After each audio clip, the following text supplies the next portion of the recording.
now it's 4 a.m. and I'm never getting to sleep. I hope you're happy. Wicked reference.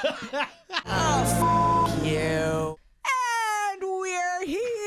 We're not queer. We don't take it in the rear anymore. Those were the days, weren't they, Nick? Oh, they were. When the anal ass play was something that was frequent. Yeah, Celia knows all about that. Celia sure does. We were discussing Celia's sex life in the car, everyone. For those of you who don't know, this is Lisa Lampanelli. This is Shrink This with me, comedic icon, retired comedian, amazing fucking podcaster, influencer extraordinaire, and the unpaid, largely talented, largely large Nick Scopoletti. Yeah! Give it up for me. Look at the arms on camera. Oh my God! Stop We're with the making a camera. comeback. People listen to this; they don't watch it. They're gonna watch it now. Oh, why? To see your gun show? Yeah, to turn in, see these arms, and hear about or see about Celia's sex life. I know. We were discussing Celia's sex life in the car because we're just wondering. We're like, I wonder. She said in the past she's been interested in ladyboy, like Harry Styles. I don't know if that's the right term. It is not the right term. Twinks. What do you mean? Twinks. What do you mean by see? What do You mean said hear or see about Celia's sex life. Because we're on YouTube. What does and see mean? We I was want to saying watch. Watching. Watch what? All Exactly. of the sex that's not happening. No, we were just wondering, listening to a former episode, I was just like, oh, she likes that kind of like very femboy. Maybe That's she just wild. needs a big black hard one. That's just my prescription. They call me Dr. Lisa. I write out prescriptions for a cock. That's right. If you're a big black guy, write in. Yeah, but not to me anymore. I've retired my backside. Just me and Celia. Just Nick and Celia. Welcome to Shrink This, the podcast that is supposed to be helpful to people, but I highly doubt is. What do you think, Nick? Do you think we've helped anyone? Nope.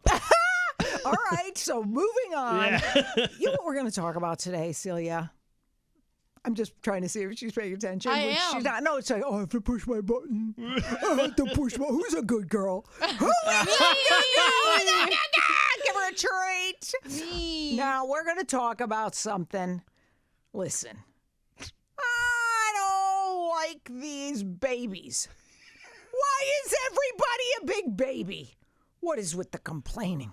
I am sick and tired of everybody complaining and reaching out and having to tell me about their problems.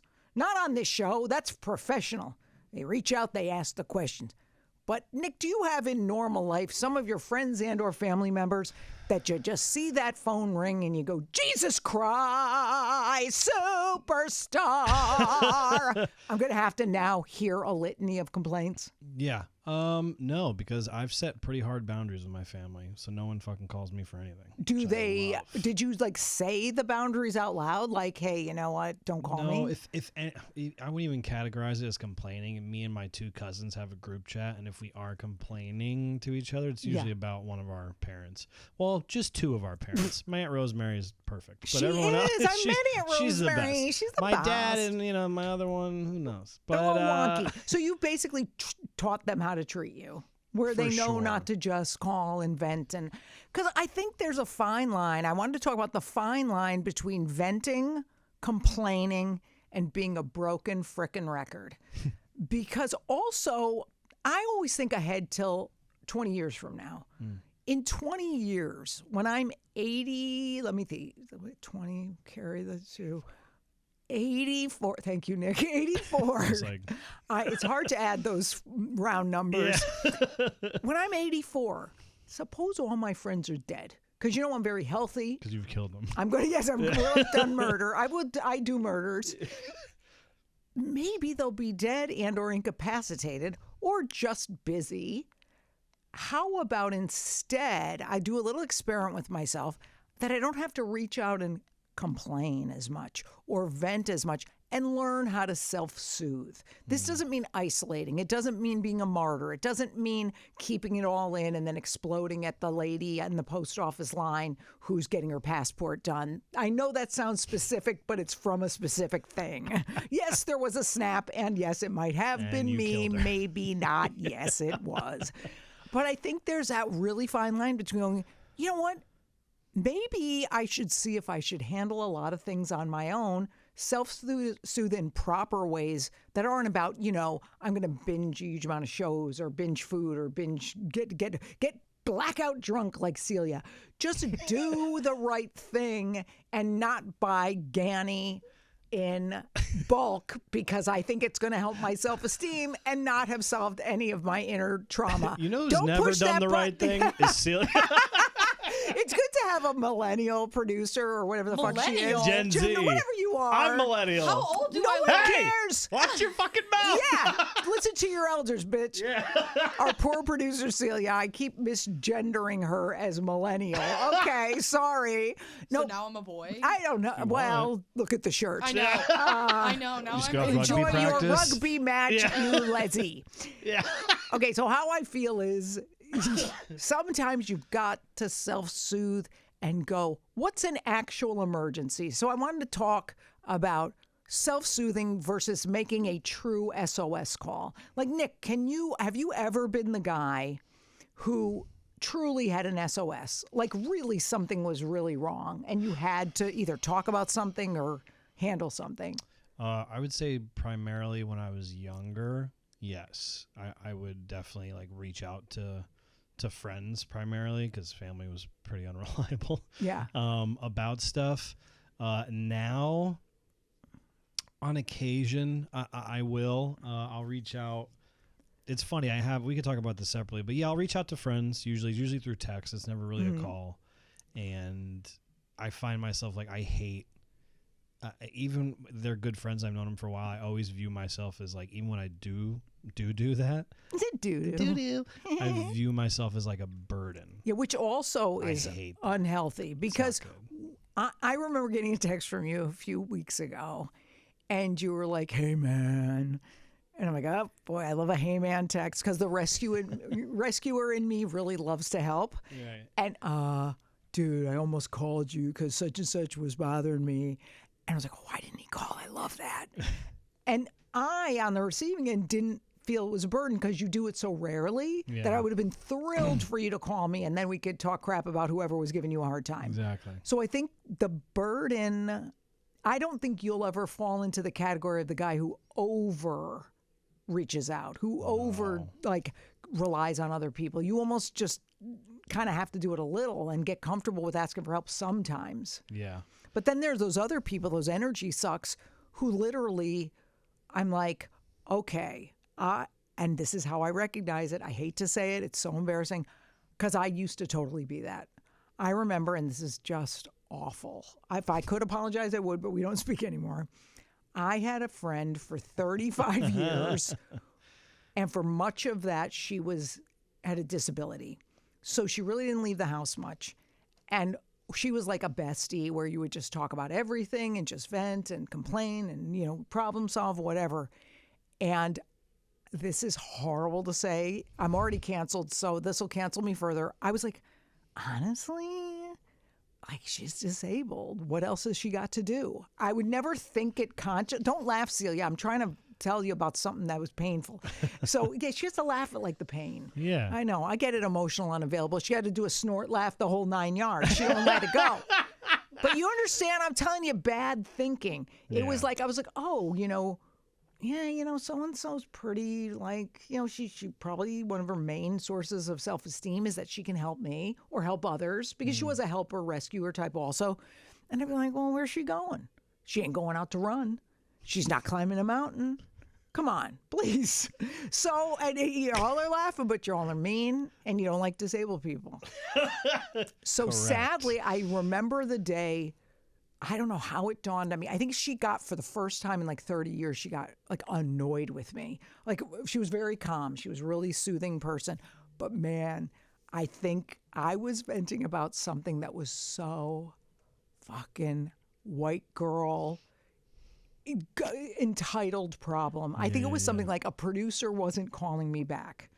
So it was a Broadway producer and we were supposed to do a show and I wasn't hearing back from him. And I'm crying and I'm saying to her, well, if he doesn't call me back, what have I left the earth? What have I left the world? My message will not get out there and I will have no legacy. And she just goes, you know, and I'm thinking, oh my God, now that I'm saying it's so freaking brutal, because think of her circumstance. You know, she's having a hard time physically, and then just to hear this white bitch yelling about her stupid legacy. And she goes, you know, I think you need to look into radical self-compassion and radical worthiness, because I don't have all the answers for you. And it was like one of those slaps that you go, oh, I deserve that one. And then I was like, oh, I got to order. The second I got off the phone with her, I ordered this book, Radical Self-Compassion. I ordered this other book about worthiness. And I was like, oh my God, she's right. And I became too much for her. Yeah, she said that and then she wheeled away. Oh, stop it. I didn't say she was in a chair. How dare you? I don't know, if I dude. wasn't so disabled myself, I'd walk over there and slap your fat face. You misshapen fuck. I'll come. But I think I don't think we notice it until somebody calls us on it. Right. And so now I'm almost where I'm at the other end of like, oh, when can I actually, like you said, quote, burden someone? And when is it okay to vent? But I think that also that journey of losing her as a friend, I think meant that I had to get actual real therapy, not just talk therapy. Sorry, yes, talk therapy is fine. It's a great first step. But to really get in there and get in your body, I really think you have to do trauma therapy or some kind of somatic therapy to really get that stuff worked on and out of your body.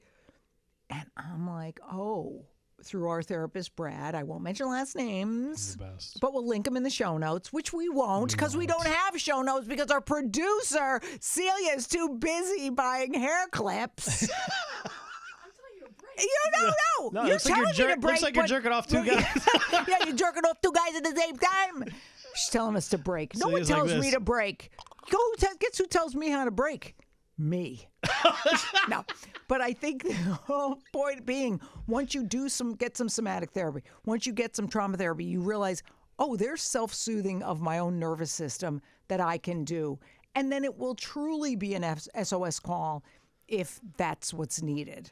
So I shouldn't be calling Nick saying, oh my God, I just got cut off in traffic. And I mean, it really triggered the fact that like my parents used to cut me off when I was talking. Oh my God, the receipt at the CVS was so long. It reminded me of the huge cock I was banged with. And those aren't the things you should really be having to vent about. Those things you can self-soothe about those things. Right. Do you understand what I'm saying, Nick? Because you do this trauma therapy work. I do.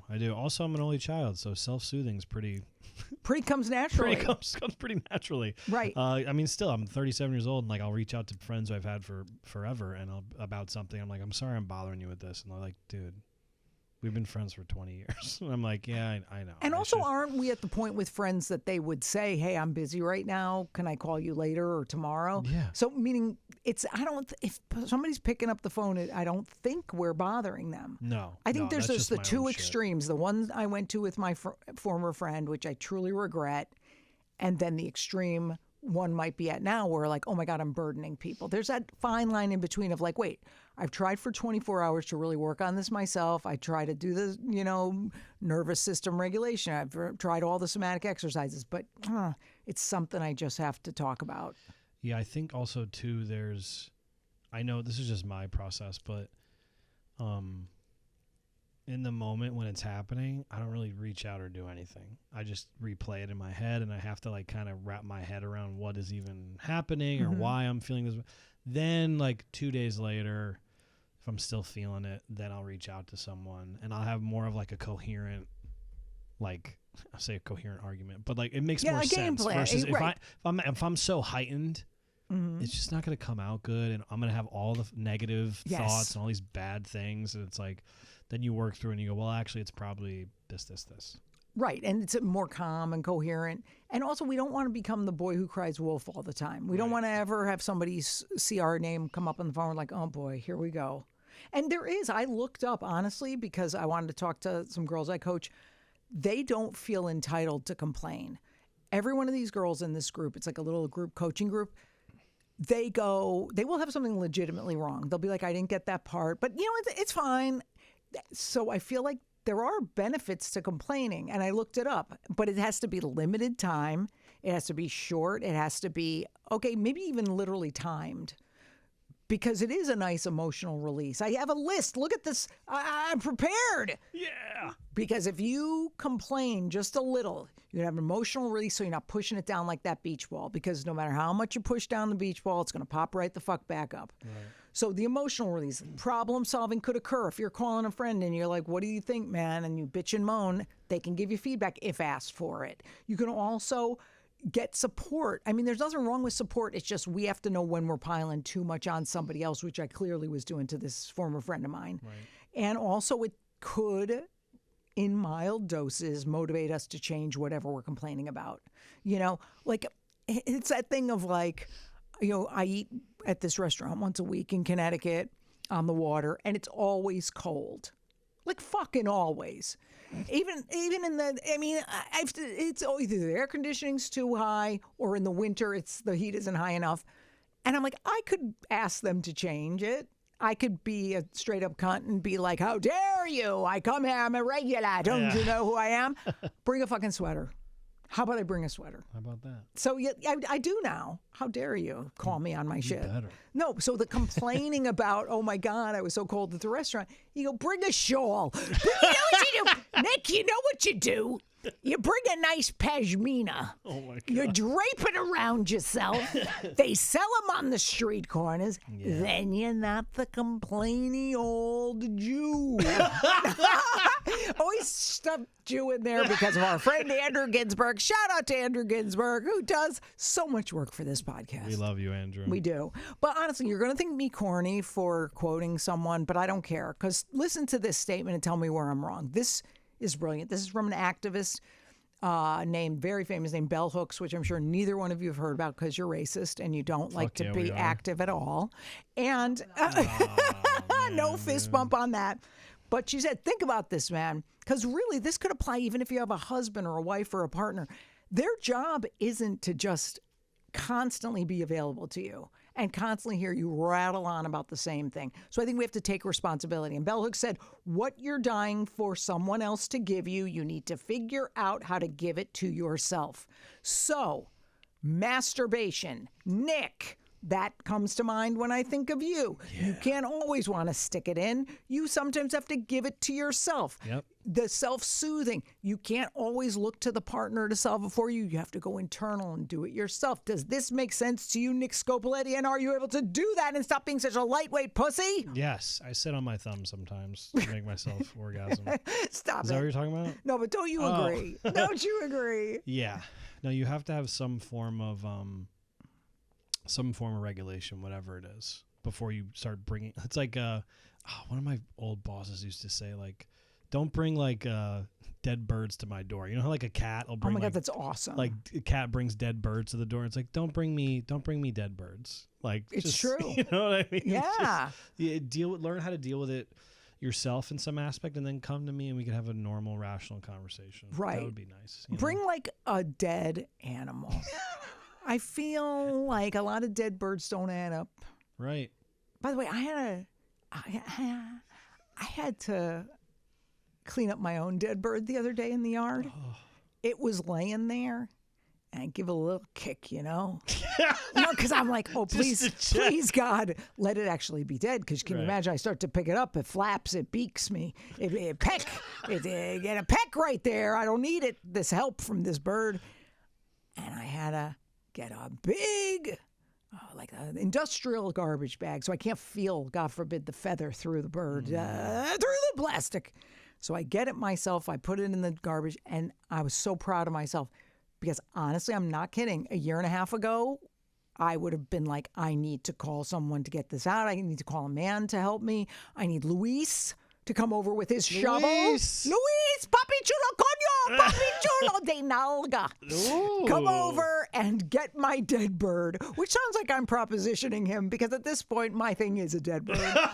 It's a dead bush. Do you kick it once in a while? Crusty bush.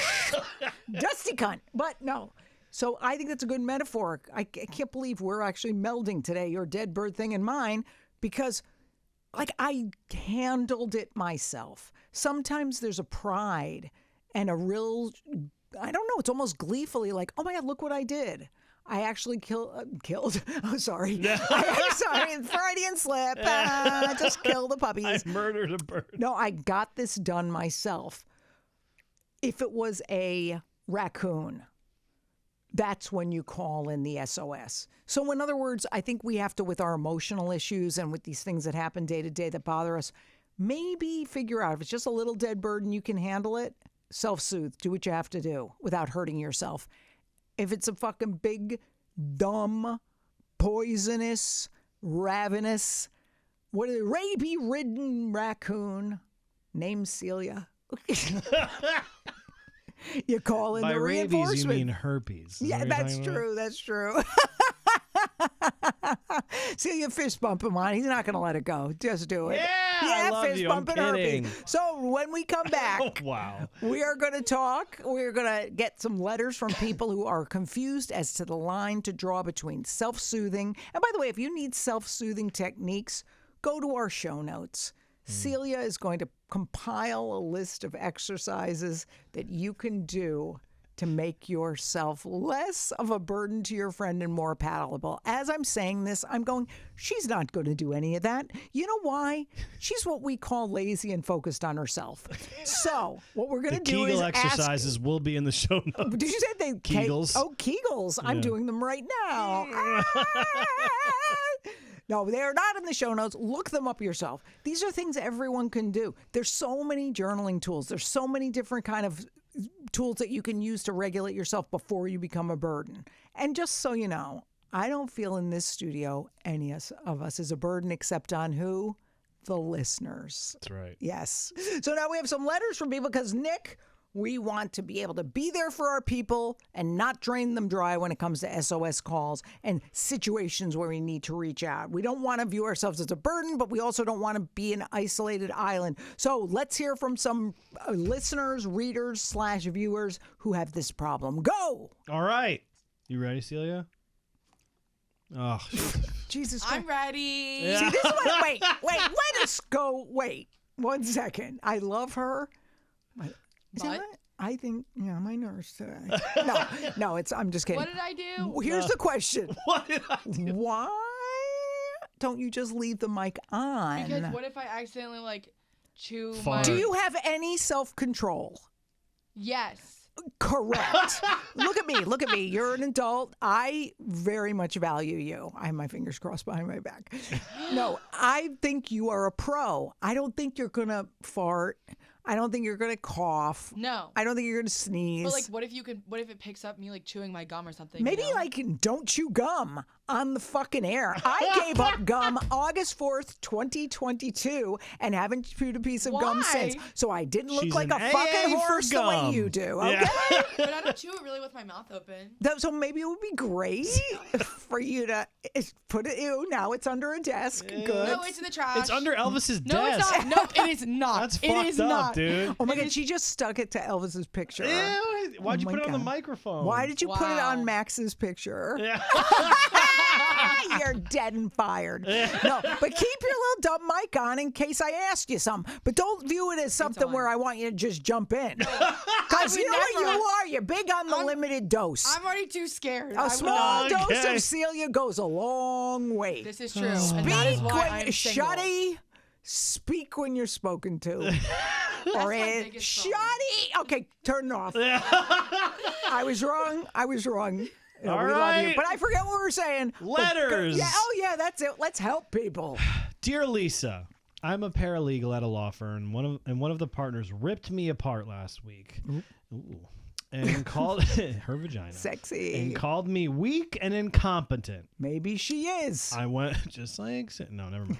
I went home and cried and called my mom, and she talked me off the ledge. It really helped me to talk, but as soon as I hung up the phone, I thought, I'm weak for having to call my mom. Oh. Is it weakness or strength to ask for help when I'm down and out? I don't know anyone. I don't know anymore, and maybe I never did. Thanks, Candace in San Fran. Oh, Candace. I feel like got I said. sad at the end there. It is sad because the thing is, I think as a person whose mother isn't here anymore, Same. who probably never called their mother for that kind of thing. I mean, I love my mom, but that was not her strength. My father's strength was the one you'd call, oh, Dad, such and such happened, and he'd be empathetic. My mother would be like, You want me to go? I'll take care of them. Yeah. I'll go in there. You want me to? It's like, that's not what you need. So I really love that she has that with her mom. And I am so sad for her that the intervening message is like, I shouldn't have done that. I'm weak for doing that. It never would occur to me as a reader of that letter to think, that was some weak bitch. Because it doesn't sound like it happens all the time. It sounds like that's a hard thing to deal with, being called incompetent and weak. What was it the guy called her? Weak and incompetent. God. Celia, how is it to be called weak and incompetent constantly in daily life? It definitely. Okay, so Nick, have you ever been called? I gotta snort. Cutting people off is funny. No, I mean, have I ever been called weak and incompetent? No, maybe incompetent or just like I don't know. Oh, you've been Honestly, called stupid a lot. sure, but like this is gonna sound really braggy, but I'm just pretty well liked around the board. So like. Even if I do suck, people are like, he's so fun. Like, he kind of sucks at this job or whatever, but he's fun. But I mean, honestly, okay, maybe Celia, you could weigh in on this. So if you were ever, like, we joke around. We obviously have been joking around this whole time. You're really good at your job. You're the opposite of weak and incompetent. But if someone like were to really go off on you about something, and it can happen. It's happened to me. It's happened to me. Has it? Mm-hmm. Oh, my God. Elvis is right so now. mean. No, it wasn't It Elvis. wasn't Papa Elvis. I know. It Papa never is. Elvis. He's a gentleman. Like, would you personally think someone's weak for calling their mom? No. Right. I mean, it's like calling your friend. No. Yeah, see, that's nice when you could have that. Imagine being so lucky that you view your mom as a peer, as someone who could help you, who could talk you off a ledge a little bit without like rushing in to rescue you, which is how my mom used to be. So you just didn't tell her. To me, that's a really nice thing. And she needs Candace needs to work on the negative thoughts she's having about herself. I'm weak. So maybe working on the piece of like, ugh. Well, reaching out isn't bad. Maybe telling myself I'm weak is. Does that make sense, Nick? Yeah, I mean, I don't have a mom to call, so fuck you, Candace. Figure it Oh, out. Nick. She's as dead as Celia's sex life.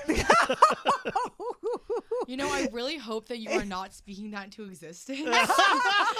Oh, I don't. want you to get dick all the time. I We're mean, being honest. I want her to get dick down. She's not clocking that I'm standing upon business. She's not cocking on business. Yeah. Oh. Yeah, you are. You remember how we might have had a few good ratings for this show? This one will not be one of them. This is going to be one they go, it's somehow episode 12 went off the rails and never came back. Never came back. Just I like know. Celia's sex life. Oh, geez, here we go. If this becomes true, I'm blaming it on Celia, you. you're a woman in New York City. Figure it out, dude. It's not hard. There's no way you're not able to get some, whatever the thing Well, is you what want. if you don't like ugly people? See, that's... You're in New York City. There's hot people everywhere. They're all taken. no. Oh, It's New York City. They'll wait, cheat. wait. I'm not a side chick. Ding. We're going to do a different episode. This is for a different episode Okay, sorry. on Celia's negative thoughts, Celia's self-sabotage. That would be I'm a on that. 5-parter. Well, then we're going to have to do it. That will be 13 through 18 if I'm adding 5 correctly. All right, Nick, what's the next letter? All right, number 2. Lisa. My name is Wendy. I'm such a big fan. And quite frankly, need your bluntness. Oh, good. I'm 37, so am I, Wendy. From Kansas City, and I just feel weird about my role in this friendship. My best friend called me the other night at 12-something in the morning, crying because her boss gave her a weird tone in an email. Okay, weird tone in an email. That's not a thing. Yeah, this That's is not only gonna get real. worse. You can't give a weird tone. There's nothing. That's why texting and email suck. Yep, correct. It's because it's not weird. He didn't say, you're weak and incompetent, Celia. He fucking said nothing, but she took it that way. Go.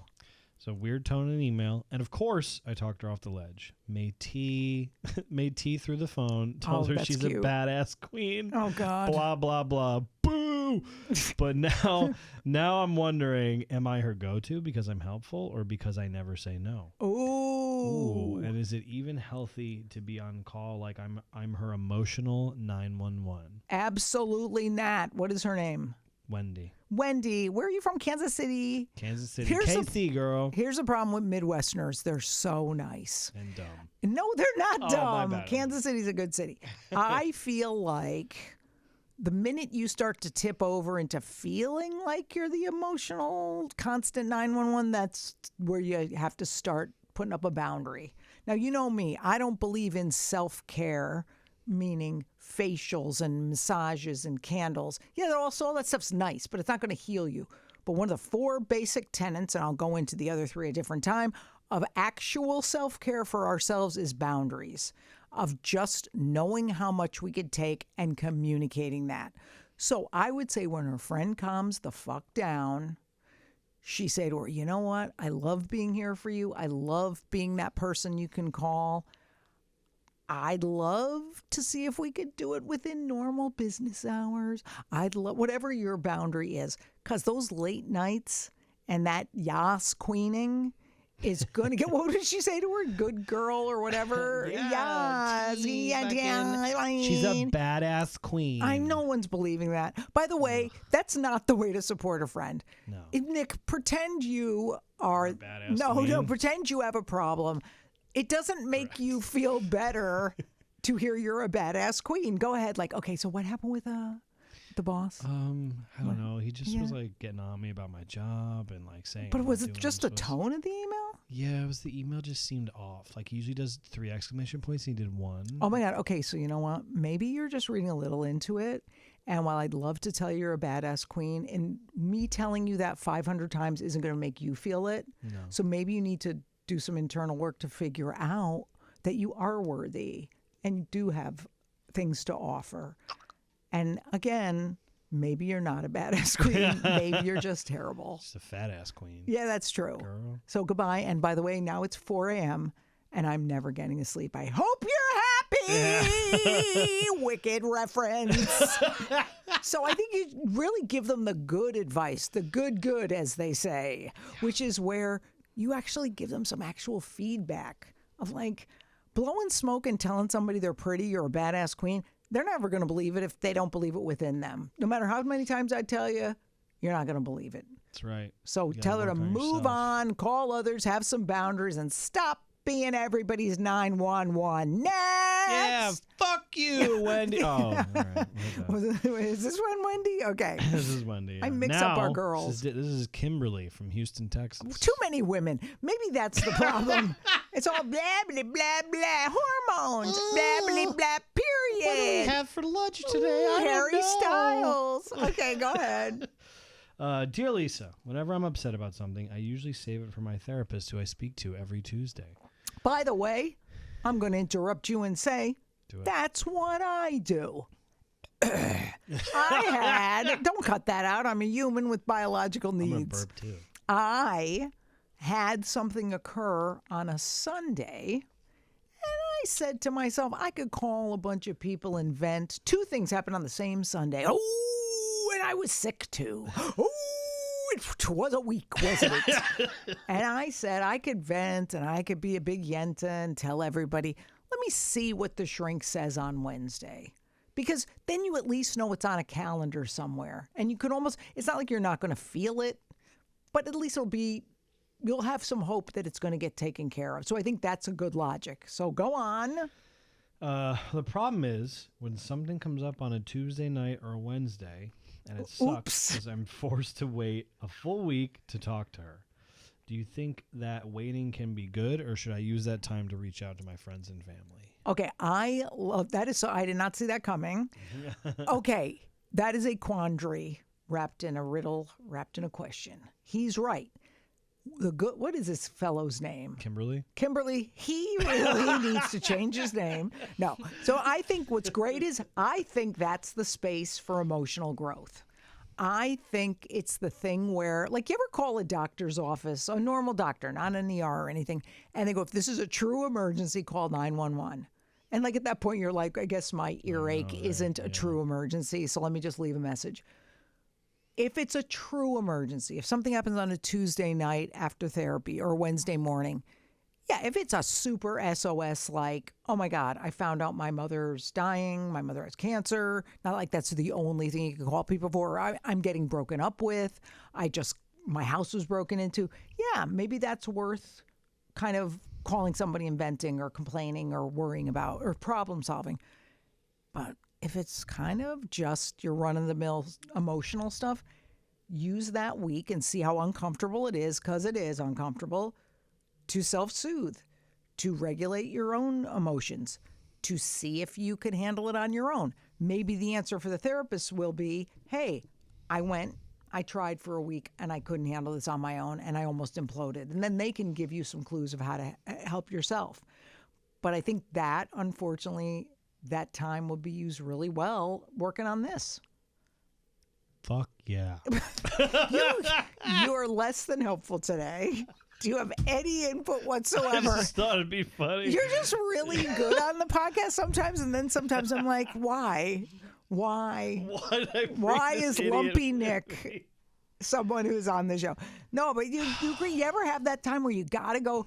Like, if you were like on vacation without self-service, like I think of that too. Like White Lotus, how none of them had their phones last season. That weird family. How did they had to either look inward or jerk each other's brother off? Been there. Like, there's like only two things you can do. I'm an only child. I'll jerk someone's brother off. You think I won't? I'll do it. I know you have. It's your autobiography. Putting stand on business. I'll let people know. Shut the fuck up. But don't you think what a life lesson of going, wow, I survived that week and I actually figured out for myself what I need? Yeah, I think again, there's something to just being able to take a second, think about it, work through tools. Also, too, like, tell me if I'm wrong here, but if you have therapy on a Tuesday, right? And although this happens to me, like, they're giving you, if they're good, like a Brad, they'll give you tools and things to work on, right, with things outside of it. So like, and I get it. Sometimes things hit you and you just can't even like get grounded, and you're just like, but like if you have therapy on a Tuesday, it's like it's fresh. And something happens on a Wednesday, like go back and think about the tools. You're paying for the service, and as you should do it, you know what I mean? It's not just the Tuesday. Yeah, that everything gets solved. Therapy isn't the one good day of your week. Right. It's to apply the tools into the foreseeable future. So and you know what's wild? As old as I am, and just discovering TikTok like 6 months ago. There is everything on it. So like I don't know, somehow someone knew that I was working on nervous system regulation or whatever. And I'm following all these awesome people with all these tools. And I'm like, oh my God. Like, first of all, how did you know what I was thinking? But God bless. There's ways to work on this stuff. And there's like really good therapists online just for like that eventuality, that something happens the night after. And you're like, I don't want to be... if you've noticed you are burdensome to other people, like I truly noticed it with my former friend, it's like, ooh, okay, till I reach out, I'm going to like try these things. Right. Like we have so much access to things now.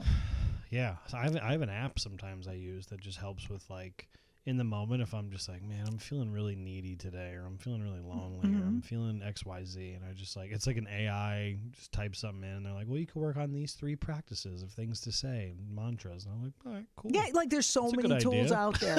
Yeah, I thought the app you were using in distress was Uber Eats. I just felt like that was probably where you were going. Oh, yeah, here we go. Okay, one last one, real quick. This is it. All right. Dear Lisa, I'm a guy. Finally. I'm a guy that holds everything in and deals with my wife's problems, my kids' problems, and my own problems. Oof, I know how this goes. Except the wife and kids part. The joke is that the guys like me have heart attacks and die. I think complaining is pointless, and I'd say I only explode in a tantrum 2 or 3 times a year. Wow. Do you think this is healthy? Nigel from Birmingham. Oh, I wish you'd read it in a British Englishmen just accent. shove shit down, dude. I think men tend to do that a lot. Especially Brits, though. Yeah, and I also think like masculine women like myself, you know, because I'm sort of a lady boy. No, people who are the strong woman, the pioneer woman type of thing, you hold a lot of it in too. So that's extreme. Wouldn't it be great to not explode 2 to 3 times a year? Yeah. Like, again, it's that beach ball analogy. It's popping up somehow. And by the way, he probably explodes on the wrong people, because I always did. Yeah. it was never the guy who deserved it. It Right. was always the poor post office or bank employee. And then you can't go to the bank anymore. Yeah. Then you can't go and mail a letter. God forbid you need to post something by Pony Express. So I think old Nigel needs to not view himself as a burden and to work on his shit. Because again, just having that safe space, that safe friend, that safe whatever. Also, what did he say? He's dealing with his wife's and his kids' problems and his problem? Yeah, I hold everything in, deal with my wife's problems, my kids' problems, and my own problems. How about not marrying some needy bitch who sucks you dry, whether it's a man or a woman? Unless she sucks you dry in a good way. Yeah, that's right, Celia. Looks up. Yeah. Yeah, I would rather have someone who knows how to regulate themselves. I have an actual friend who said, I have an actual friend. Do you believe it? No, I have a friend who I asked yesterday. She said she was going through something, that, like some inner work, which I fucking loved when people say that because they're doing their work themselves. And I go, how do you navigate that living with your husband? Don't you just like say to him, honey, help me fix this? And she goes, no, why? And I'm like, I don't know. Like, you just work on it yourself? And she's like, yeah. I go, does he take it personally that you don't tell him everything? She's like, no, because like, it's my issue. It's not for him to fix. I said, well, what does he say? And he says, let me know what you need. How much better is that sentence? That is the best sentence in the world. Because then you can tell him, he can judge if it's something he can give you or not. And he'd check in with her once in a while if she's fine. Can you imagine someone who takes care of your needs when you need them to, unlike a Celia who will come in here with the mics that don't work, that I have to do my own slideshow in the back? I don't like it. No, she does everything. I'm just kidding. She does everything perfect. But isn't that the right way to let yourself handle your shit and the other person just steps aside? So maybe Nigel, doesn't have to take on the wife's problems. That's so codependent. Yes, I guess you have to take your kids' problems on, but let her be an adult, because by taking on her stuff, you're interrupting her journey to being a self-regulated human. Get it together, Nigel.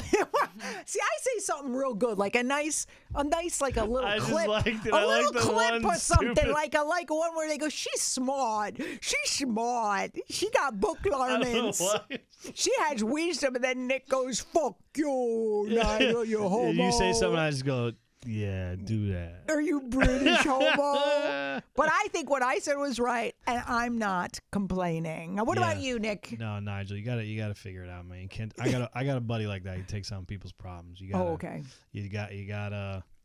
I mean, I talk to him, so like you got friends to reach out to. Like this is an instance where like you're not an SOS guy. I'm sure people that know you are not gonna be like this needy motherfucker. No, this is a guy who once in a while is allowed to reach out. Absolutely. Just it's something weird about taking on your partner's problems as your own. Right. I'm no one to talk about this because I don't have a partner, never was a good one, proudly divorced twice. Yeah, me. But I'm like, wow, that's got to be difficult to navigate someone who is an emotional hot mess. Which is me, pretty much. Nope, you're the opposite. You're a cold mess. You are a bitch. But yeah, I mean, that's tough. Like, yeah, like you said, with your kids, you kind of got to deal with it. But with your wife, like, talk to her about it, maybe. Well, we all marry who we need to help us work on. Or no, I think we marry who we need to show us how to work on our stuff. So if you're noticing like you're constantly rescuing or you're constantly soothing her versus yourself and you're pushing down your needs, it's like, oh, maybe that's a sign you need to work on that. Right. So what the fuck do I know? I just know I like them British shows, you know? You ever watch them? They're very good with the British crime. Bake Off. The British Bake Off. I like the ones with Department Q. You like that one where they go, okay, I'm dead. Now I'm going to find the killer. Nice. British got imaginations. That's what you do, Nigel. Go watch the British Bake Off and stick her head in the cake. That's what I think. Am I right? British jerk off. I'm just complaining that this is a long episode. If you didn't like the length of this episode, call someone and vent or self-soothe through it. Or just don't listen. That's my advice to you. Or if you want to listen, what should they do, Nick? Thanks for listening, guys. You have to semi-act like we're in a conversation. Take two. Take funny. two. What right. should we do, Nick? Be sure to email us your questions at shrinkthisShow@gmail.com. That is shrinkthisShow@celiasaslut.com. And make sure to follow me on socials at Nick Scopes and her on socials at Lisa Lampanelli and her on socials at GhaniFan, Clamboat.com. Make sure to listen to Shrink This on your iHeartRadio app or wherever the you get your podcasts. Yeah, but it better be the iHeart app. It fucking better be, man. That's all I'm saying. We love you. We'll see you next time, or maybe we won't. Oh, f*** you.